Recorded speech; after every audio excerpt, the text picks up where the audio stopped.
Hi കൂട്ടുകാരെ, പുതിയൊരു വീഡിയോയിലേക്ക് എല്ലാവർക്കും സ്വാഗതം. അങ്ങനെ വേദയെ തിരക്കി ഇനി പോലീസ് എത്തുകയാണ്. ഹിമയുടെ കൊലപാതകം വേദയുടെ പേരിലാവാൻ പോകുന്ന ആ അവസ്ഥയിലോട്ടാണ് കേട്ടോ കഥ പോകുന്നത്.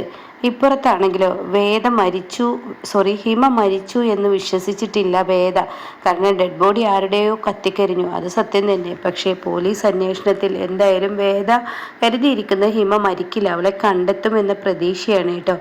ഇവരാണെങ്കിലോ ഇൻവിറ്റേഷൻ ലെറ്റർ എടുത്തുകൊണ്ടിരിക്കുകയാണ്. ഇൻവിറ്റേഷൻ ലെറ്റർ സെലക്ട് ചെയ്യാൻ വേണ്ടി പറഞ്ഞിരിക്കുകയാണ് എല്ലാവരും കൂടി. ആ സമയം രഞ്ജിത്താണെങ്കിലോ രഞ്ജിത്തിനാകെ പാടെ ഒരു ടെൻഷനുണ്ട്, പിടിക്കപ്പെടുമോ എന്ന ടെൻഷനാണ് കേട്ടോ. അങ്ങനെ രഞ്ജിത്താണെങ്കിലോ ഇത് പോലീസ് കേസ് ആയതുകൊണ്ട് തന്നെ അവനൊരു പേടി ഉള്ളിൽ വന്നിരിക്കുകയാണ്. ഈ സമയം ഹരിത പറയാണ്, രഞ്ജിത്ത് നീ എന്താ ഇങ്ങനെ നോക്കി നിൽക്കുന്നത്? നിങ്ങൾക്ക് വേണ്ട ഇൻവിറ്റേഷൻ ലെറ്റർ നിങ്ങൾ സെലക്ട് ചെയ്യൂ. അപ്പോൾ അത് കേൾക്കുന്ന വേദ പറയാണ്, അതെ രഞ്ജിത്ത് സെലക്ട് ചെയ്തോട്ടെ എന്ന് പറയാണ്. അപ്പോഴേക്കും ഹരിത പറയണേ, ഇപ്പം അങ്ങനെയായോ? വിവാഹം കഴിക്കുന്നതിന് മുന്നേ തന്നെ എല്ലാം രഞ്ജിത്തിന് വിട്ടുകൊടുക്കാനുള്ള പരിപാടിയാണോ? അപ്പോൾ രഞ്ജിത്ത് പറയണേ, അതിൻ്റെ ഒന്നും ആവശ്യമില്ല, വേദ സെലക്ട് ചെയ്തോളൂ. ഇപ്പോൾ എനിക്കത് സെലക്ട് ചെയ്യാനുള്ള ആ ഒരു മൂഡ് എന്നിലില്ല എന്ന് പറയാൻ കേട്ടോ. അപ്പോൾ അത് കേൾക്കുന്നതിനോടുകൂടി എന്ത് പറ്റി, മൂഡിനെന്താ കുഴപ്പം എന്നാ മറ്റുള്ളവർ ചോദിക്കുകയാണ്. ഇന്ദ്രജയൊക്കെ ചോദിക്കുകയാണ്. ഇപ്പോൾ ഉദയൻ, വന്ദന, അതുപോലെ പത്മ ഒക്കെ ഇരിക്കുന്നുണ്ട്. പത്മക്കാണെങ്കിലോ പാതി മനസ്സേ ഇവിടെ ഉണ്ടാവത്തുള്ളൂ. കാരണം പത്മ ആകെ കരഞ്ഞ് കണ്ണൊക്കെ ഇതായി, പത്മയുടെ കോലൊക്കെ മാറിയിട്ടുണ്ട് കേട്ടോ. ആ മേക്കപ്പും പൊട്ടിയൊക്കെ എടുത്ത് വെച്ച് പത്മ സാധാ ഒരു പത്മയായിരിക്കുകയാണ്. കാരണം തൻ്റെ ഭർത്താവ് യതീന്ദ്രൻ പോലീസ് സ്റ്റേഷനിൽ നിന്ന് ഇറങ്ങിയിട്ടില്ല. യതീന്ദ്രനെ കോടതി ജയിലിലോട്ട് പറഞ്ഞയച്ചിരിക്കുകയാണ് ഇനി വരാൻ പോകുന്നത്. അങ്ങനെ തൻ്റെ ഭർത്താവിനെ എങ്ങനെ രക്ഷിക്കുന്ന അറിയാതെ നെട്ടോട്ട് മൂടിക്കൊണ്ടിരിക്കുകയാണ് പത്മ. അപ്പം അതിനിടയിൽ ഇനിയിപ്പോൾ വിവാഹത്തിന് അധിക ദിവസങ്ങളില്ല, വിവാഹം കുറിച്ചിരിക്കുന്ന ആ ഒരു ദിവസം എത്താറായി തുടങ്ങിയല്ലോ. അപ്പോൾ അതുകൊണ്ട് തന്നെ ഇനിയിപ്പോൾ എന്തായാലും തിരക്ക് കൂട്ടി കാര്യങ്ങൾ ചെയ്യണം, ഇൻവിറ്റേഷൻ അടിക്കണം എന്നൊക്കെ എല്ലാവരും പറയുന്നത് കൊണ്ട് തന്നെ പത്മ അതിനൊപ്പം ഇരിക്കുന്നു കേട്ടോ. അങ്ങനെ വേദയോട് പറയുകയാണ്, വേദ നീ സെലക്ട് ചെയ്യേ. ഈ സമയം ഇല്ല രഞ്ജിത്ത് പറയണേ എനിക്കതിന് മൂടില്ലെന്ന്. അപ്പം ഹരിത പറയണേ, ശരി ഓക്കെ, നിങ്ങൾ രണ്ടുപേരും സെലക്ട് ചെയ്യേണ്ട, ഞാനൊരു ഐഡിയ പറയാം. ഇക്കണ്ട ഇൻവിറ്റേഷൻ ലെറ്റർ ഇവിടെ ഇരിക്കുന്നുണ്ട്, കണ്ണടച്ച് ഞാൻ 1 2 3 എന്ന് പറയുമ്പോഴേക്കും നിങ്ങൾ രണ്ടുപേരും കണ്ണടച്ച് ഏതെങ്കിലും ഒന്നിലങ്ങ് സെലക്ട് ചെയ്താൽ മതി. അപ്പം അതോടുകൂടി നിങ്ങളുടെ സെലക്ഷൻ ഓക്കെ ആണോ, ആർക്കാണ് ഇഷ്ടം എന്ന് അപ്പം തീരുമാനിക്കുക എന്ന് പറയുന്നത്. ആ സമയം ശരി ആയിക്കോട്ടെ എന്ന് പറയുന്നു കേട്ടോ. അങ്ങനെ ഈ പറഞ്ഞതുപോലെ തന്നെ ഹരിത 1 2 3 എന്ന് പറഞ്ഞ് എണ്ണുമ്പോഴേക്കും ഇവർ രണ്ടുപേരും കറക്കി കുത്തി വീഴുന്നത് ഒരേ ഷീറ്റിലോട്ടാണ് കേട്ടോ, ഒരേ ലെറ്ററിലോട്ടാണ്. അങ്ങനെ ഇവർക്ക് രണ്ടുപേർക്കും സന്തോഷമാവുകയാണ് കണ്ണ് തുറക്കുമ്പോൾ. പത്മ ആ സമയത്ത് അതൊരു സുഖമാക്കി എടുക്കുകയാണ്. എൻ്റെ മക്കൾക്ക് നല്ല മനപ്പൊരുത്തമുണ്ടല്ലോ എന്നിങ്ങനെ പറയുകയാണ്. ഇപ്പോൾ വേദയും വന്ദനയും ഉദയനെയൊക്കെ പറയാണ്, ശരിയാണ് ഇവർ കണ്ണടച്ചിട്ടാണ് ഇത് സെലക്ട് ചെയ്തത്, പക്ഷേ പറയാതിരിക്കാൻ വയ്യട്ടോ എന്നും പറയുന്നുണ്ട് കേട്ടോ. അങ്ങനെ ഇവരാണെങ്കിലോ ഇത് സെലക്ട് ചെയ്യുന്ന സമയത്ത് പുറത്ത് പോലീസ് വന്നിട്ടുണ്ട് കേട്ടോ. പക്ഷെ അതൊന്നും പത്മക്കോ മറ്റുള്ളവർക്കോ ഒന്നും അറിയില്ല കേട്ടോ. അങ്ങനെ പോലീസ് വന്നിട്ടുണ്ട്. അപ്പോഴേക്കും രാജു ഇറങ്ങി ചെല്ലുകയാണ്. അപ്പോൾ രാജു ആണെങ്കിലോ, സാർ എന്താണ്, അപ്പോൾ ഈ വീട്ടിലെല്ലാവരും ഇല്ലേ എന്ന് ചോദിക്കുന്നുണ്ട്. എല്ലാവരും ഉണ്ട്, എല്ലാവരും അവിടെ ഹോളിൽ ഇരിപ്പുണ്ട്. എന്താ സാർ? അതെ, ഞാനൊരു കേസ് അന്വേഷണവുമായി വന്നതാണ്. വരൂ സാർ, ഞാൻ എൻ്റെ പത്മ മേഡത്തിനെ വിളിക്കൂ, വരൂ സാർ അകത്തോട്ട് വന്നോളൂ എന്ന് പറഞ്ഞ് വിളിച്ചു കൊണ്ടുപോവുകയാണ്. അപ്പോഴേക്കും പത്മ ഇപ്പുറത്തെ സൈഡിലായിരിക്കും. അപ്പോൾ രാജു ചെന്നിട്ട് പറയാണ്, പത്മ മേഡം എന്ന് പറഞ്ഞ് വിളിക്കുമ്പോൾ എന്താടോ, അതെ ഈ പോലീസ് താഴെ വന്നിട്ടുണ്ട്. അത് കേൾക്കുന്ന ഇവർക്ക് എല്ലാവർക്കും ഭയമാവുകയാണ് കേട്ടോ. ഈശ്വര, ഇനിയും ഇവിടെ പോലീസോ? പോലീസ് ഇറങ്ങിപ്പോയതേ ഉള്ളൂ, ഇനി ഇവിടെ പോലീസോ എന്ന ഭയത്തിൽ എല്ലാവരും നോക്കി നിൽക്കണം. അപ്പോഴേക്കും ഉദയനെ ഇങ്ങനെ തുറിച്ച് നോക്കുന്നുണ്ട് കേട്ടോ വന്ദന. ആ സമയം ഇവിടെ പേടിയാവുന്നത് രഞ്ജിത്തിനാണ്. രഞ്ജിത്തിൻ്റെ മുഖമൊക്കെ ആകെ മാറി മറിയുകയാണ്. രഞ്ജിത്ത് ആകെ നിന്നോടത്ത് നിന്ന് വേർത്ത് പോവുകയാണ്. ഈശ്വര, ഇനിയിപ്പോൾ എന്തെങ്കിലും തെളിവ് കിട്ടിയിട്ടാണോ വന്നത് എന്ന് രഞ്ജിത്തിൻ്റെ ഉള്ളിലുണ്ട്. കാരണം ഒരു കള്ളം ചെയ്തവനെ എപ്പോഴും പിടിക്കപ്പെടാം എന്നുള്ള ഒരു പേടി ഉള്ളിലുണ്ടാവുമല്ലോ, അത് രഞ്ജിത്ത് കാണിച്ചു തുടങ്ങുകയാണ് കേട്ടോ. അങ്ങനെ പോലീസ് വന്നു എന്ന് പറഞ്ഞ് ഇവർ താഴത്തോട്ട് പോകുമ്പോൾ എല്ലാവരും കൂടി താഴോട്ട് പോവുകയാണ്. അപ്പോഴേക്കും പത്മ ഓടി ചെന്നിട്ട് ചോദിക്കുകയാണ്, എന്താ സാർ ഇനിയും പോലീസും ഒക്കെ ആയിട്ട് ഇങ്ങോട്ടേക്ക് വന്നിരിക്കുന്നത്, എന്തെങ്കിലും വിഷയമുണ്ടോ? മാഡം വിഷയമുണ്ട്, അതുകൊണ്ടാണല്ലോ ഞങ്ങൾ ഈ വീട്ടിലോട്ട് കയറി വന്നിരിക്കുന്നത്. അല്ല ഇനിയിപ്പോൾ അല്ലാതെ വേറെ എന്തെങ്കിലും പ്രശ്നം ഇവിടെ ഉണ്ടായോ? അയ്യോ, ആ കേസിനെ കുറിച്ച് സംസാരിക്കാനല്ല. അത് കേൾക്കുന്ന പത്മക്ക് സമാധാനമായി. അപ്പോഴേക്കും പത്മ പറയുകയാണ്, ശരി സാർ ഇരുന്നിട്ട് സംസാരിക്കുക എന്ന് പറയുകയാണ്. മറ്റിച്ചാണെങ്കിൽ പത്മ പ്രതികരിക്കാൻ നിൽക്കുകയാണ്. ഏത് കേസിനെ കുറിച്ച് സംസാരിക്കാനാണ് നിങ്ങൾ വന്നത്? അപ്പോഴേക്കും രഞ്ജിത്ത് ഇങ്ങനെ പിറകിലോട്ട് പോയി തുടങ്ങുകയാണ്. രഞ്ജിത്തിന് മനസ്സിലായി ഇത് ആ കേസ് തന്നെയെന്ന്. അങ്ങനെ അതെ, ഞാനൊരു കാര്യത്തെക്കുറിച്ച് സംസാരിക്കാൻ വന്നതാണ്. ഒരു ഹിമ എന്ന കുട്ടി മിസ്സിങ്ങിലാണല്ലോ. അത് കേൾക്കുന്ന രഞ്ജിത്തിന് ഇടിവിട്ട് കൊണ്ടതുപോലെ രഞ്ജിത്ത് ഇങ്ങനെ നിൽക്കുകയാണ് കേട്ടോ. ആ സമയം ഉടൻ തന്നെ അതെ, മിസ്സിങ് ആണ്. എന്താ ആ കുട്ടിയെക്കുറിച്ച് എന്തെങ്കിലും വിവരങ്ങൾ കിട്ടിയോ? അപ്പോഴേക്കും രാജു ഇനി എന്തായാലും സൂര്യ സാറിനെ വിളിക്കാം, അതായിരിക്കും നല്ലത്. സൂര്യ സാർ ഇവിടെ ഇടപെടേണ്ട സമയമായി. സൂര്യ സാറിനോട് ചെന്ന് വിവരം പറയട്ടെ എന്ന് പറഞ്ഞ് രാജു ഓടിപ്പോകുന്നുണ്ട് കേട്ടോ. ആ സമയം പത്മ ചോദിക്കുകയാണ്, എന്താ ഹിമയെക്കുറിച്ച് എന്തെങ്കിലും വിവരം കിട്ടിയോ? അയ്യോ, ഹിമയെക്കുറിച്ച് ഇനി വിവരമൊന്നുമില്ല. അന്ന് പിന്നെ ആ ഡെഡ് ബോഡി ഒരു കുപ്പത്തെരുവിൽ കത്തിയതായിട്ട് കണ്ടല്ലോ, അത് ഹിമയുടെ ഡെഡ് ബോഡിയാണെന്ന് പറയുന്നത്. അത് കേൾക്കുന്ന വേദങ്ങ അലറുകയാണ് നിന്നിട്ട്. അയ്യോ അയ്യോ, എൻ്റെ ഹിമ, എൻ്റെ ഹിമ എന്ന് പറഞ്ഞിട്ട് വേദ പൊട്ടിക്കരയാണ് കേട്ടോ. ആ സമയം പോലീസുകാരൊന്നടക്കം വേദയാണ് നോക്കുന്നത്. അപ്പോഴേക്കും പത്മ അങ്ങോട്ടേക്ക് വന്നിട്ട് ഇന്ദ്രജിയോട് പറയണേ, ഇന്ദ്രജി വേദയുടെ അരികിലോട്ട് പോകും. പക്ഷെ വേദയുടെ അരികിലോട്ട് ഇന്ദ്രജിക്ക് പോകാൻ കഴിയില്ല. ഈ സമയം എല്ലാവരും ആകെ ഷോക്കാവുകയാണ്. ഇതേ സമയം ഉദയനാണെങ്കിലോ, ഉദയൻ ഇങ്ങനെ തുറച്ചു നോക്കുകയാണ് വന്ദനക്ക് ഒട്ടും ഇഷ്ടപ്പെടുന്നില്ല കേട്ടോ ഈ കാട്ടിക്കൂട്ടലുകളെല്ലാം.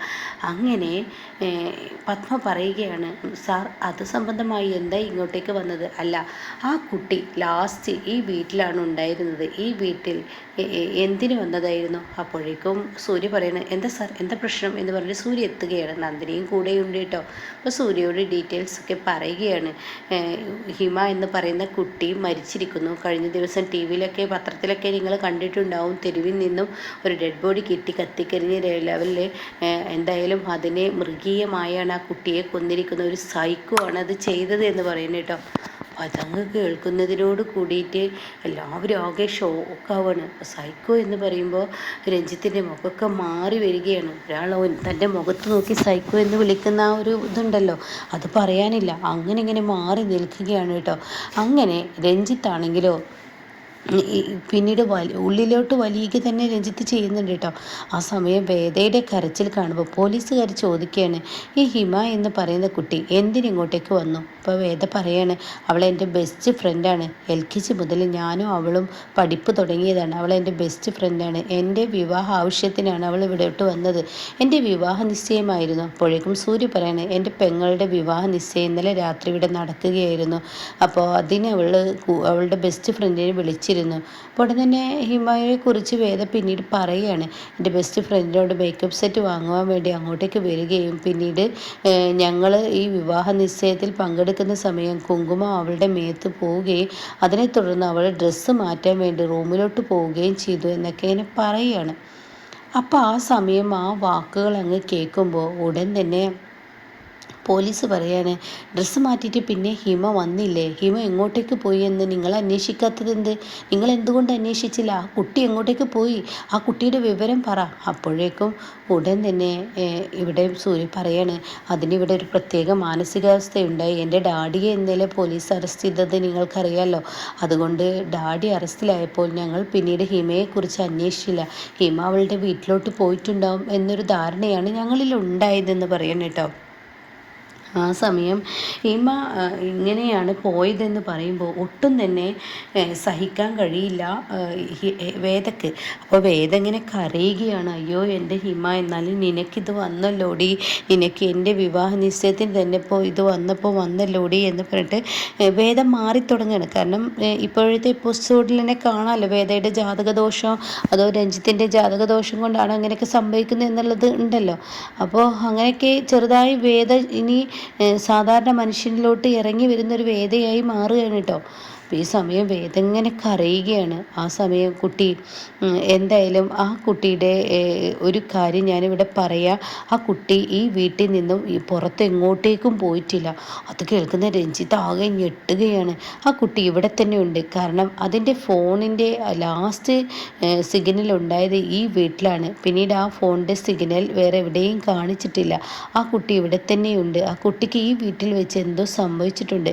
അപ്പോൾ അതിനെക്കുറിച്ച് തിരക്കാനാണ് ഞാൻ വന്നിരിക്കുന്നത്. അപ്പോൾ നിങ്ങൾ ഞങ്ങളെ കേസുമായി സഹകരിക്കില്ല എന്നൊക്കെ ചോദിക്കുമ്പോൾ പത്മ പറയുന്നു, ഷുവറായും ഒരു പെൺകുട്ടിയുടെ കാര്യമാണ് തെറ്റ് ഞങ്ങളുടെ അടുത്തും പറ്റി. അന്ന് ഇങ്ങനെ സംഭവിച്ചപ്പോൾ ആ കുട്ടിയുടെ വിവരത്തെക്കുറിച്ച് അന്വേഷിച്ചില്ല.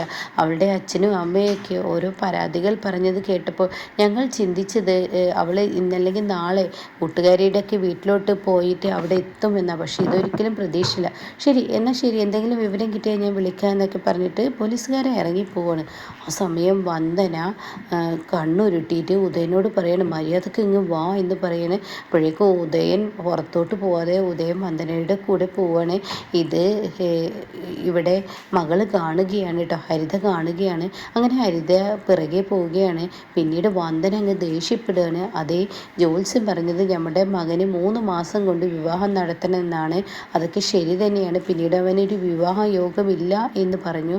പക്ഷേ ഇതിപ്പോൾ എൻ്റെ മകനെ കുരുതിക്ക് കൊടുക്കുന്നത് പോലെ എന്തോ ആ പെൺകുട്ടിയെ താലി കെട്ടാൻ തീരുമാനിച്ചത് മുതൽ ഈ വീട്ടിൽ മൊത്തം പൊരുത്തക്കേടാണ്. എനിക്ക് തോന്നുന്നത് ജാതകത്തിലൊക്കെ വിശ്വസിക്കണമെന്ന്.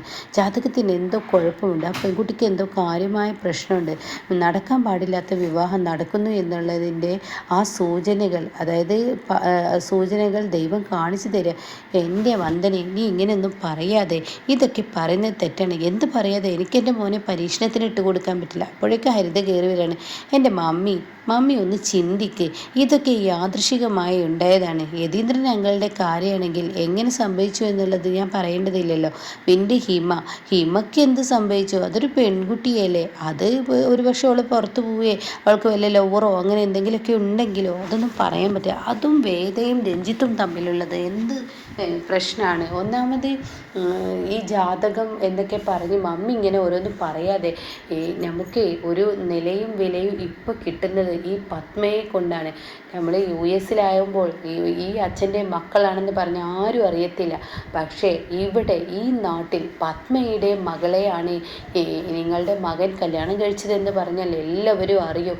അത് ആലോചിച്ച് മമ്മി സംസാരിച്ചിട്ടോ എന്ന് പറയുമ്പോൾ ഉദയൻ, നിൻ്റെ ഈ അഭിപ്രായം ഇതാണോ? നീ മിണ്ടാതിരിക്കടി, നീ എല്ലാത്തിനും കയറി തലയിട്ടിട്ടാണ് ഞങ്ങൾ ഭാര്യയും ഭർത്താവും സംസാരിക്കുന്നതിടെ നീ എന്തിനാ സംസാരിക്കുന്നത്? അപ്പോഴേക്കും ഉദയൻ പറയാണ്, ഹരിത പറഞ്ഞതിൽ കാര്യമുണ്ട് വന്ദനെ, അത് ശരിയാണ്. നീ ജാതകം എന്നൊക്കെ പറഞ്ഞിട്ട് നമ്മുടെ മകന് കിട്ടാൻ പോകുന്ന ഈ നല്ലൊരു വിവാഹബന്ധം നീ ഇല്ലാതാക്കരുതെന്ന് പറയണം കേട്ടോ. അപ്പോൾ ഇങ്ങനെയൊക്കെയുള്ളൊരു എപ്പിസോഡാണ് ഇനി വരുന്നത് കേട്ടോ.